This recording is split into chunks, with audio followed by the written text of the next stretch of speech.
ananas, appel, peer, banaan. Ananas, appel, peer, banaan. Ananas, appel, peer, banaan. Ananas, appel, peer, banaan.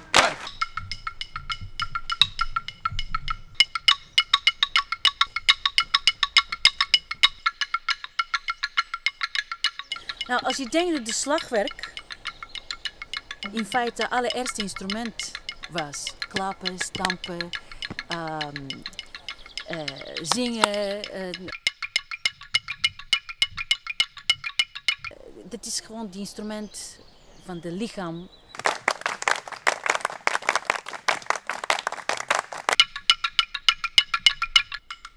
Het is onze oerinstrument, onze oermanier van uitdrukking.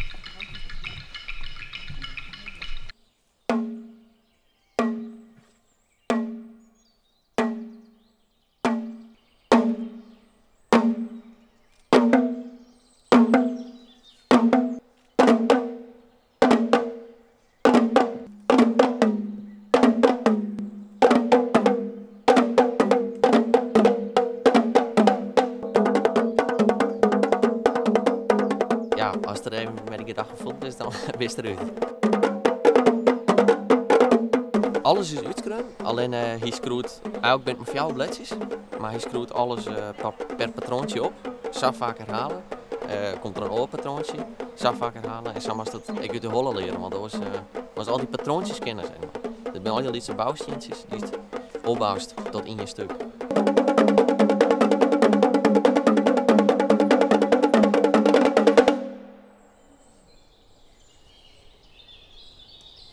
Eigenlijk hoe de mensen probeerden hun rituals op te zetten met stampen, met klappen, naar die goden of naar die natuur gewoon contact te maken. Wat dat betreft is, wij zijn echt in de juiste plek.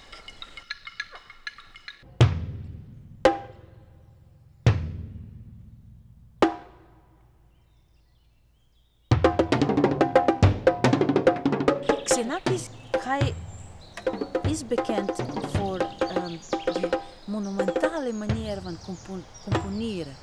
Zijn structuren zijn zeer belangrijk. Hij is ook architect.